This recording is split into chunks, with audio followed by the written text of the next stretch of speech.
মা একাদশী ব্রত মাহাত্ম্য। এক সময় মহারাজ যুধিষ্ঠির ভগবান শ্রীকৃষ্ণকে বললেন, হে জনার্দন, কার্তিক মাসের কৃষ্ণ পক্ষের একাদশীর নাম ও মাহাত্ম্য কৃপা করে আমায় বলুন। ভগবান শ্রীকৃষ্ণ বললেন, হে রাজন, মহাপাপ দূরকারী সেই একাদশী রমা নামে বিখ্যাত।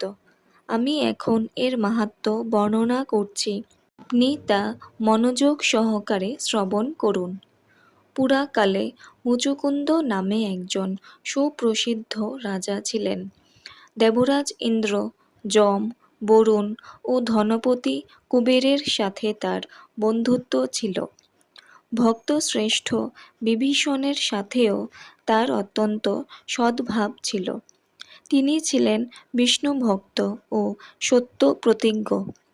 এই রূপে তিনি ধর্ম অনুসারে রাজ্য শাসন করতেন। চন্দ্রভাগা নামে তার একটি কন্যা ছিল। চন্দ্রসেনের পুত্র শোভনের সাথে তার বিবাহ হয়েছিল।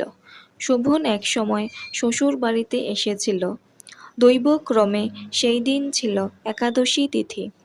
স্বামীকে দেখে পতিপরায়ণা চন্দ্রভাগা মনে মনে চিন্তা করতে লাগল, হে ভগবান, আমার স্বামী অত্যন্ত দুর্বল, তিনি ক্ষুধা সহ্য করতে পারেন না। এখানে আমার পিতার শাসন খুবই কঠোর। দশমীর দিন তিনি নাগরা বাজিয়ে ঘোষণা করে দিয়েছেন যে একাদশী দিনে আহার নিষিদ্ধ। আমি এখন কি করি? রাজার নিষেধাজ্ঞা শুনে শোভন তার প্রিয়তমা পত্নীকে বলল, হে প্রিয়ে, এখন আমার কি কর্তব্য তা আমাকে বলো। উত্তরে রাজকন্যা বলল, হে স্বামী, আজ এই গৃহে এমনকি রাজ্য মধ্যে কেউই আহার করবে না। মানুষের কথা তো দূরে থাকুক, পশুরা পর্যন্ত অন্ন জল মাত্র গ্রহণ করবে না।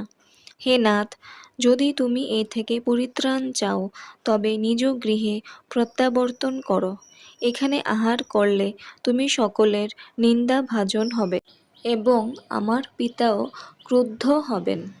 এখন বিশেষভাবে বিচার করে যা ভালো হয় তাই তুমি করো। সাধ্বী স্ত্রীর এ কথা শুনে শোভন বলল, হে প্রিয়ে, তুমি ঠিকই বলেছ, কিন্তু আমি গৃহে যাব না। এখানে থেকে একাদশী ব্রত পালন করব। ভাগ্যে যা লেখা আছে তা অবশ্যই ঘটবে।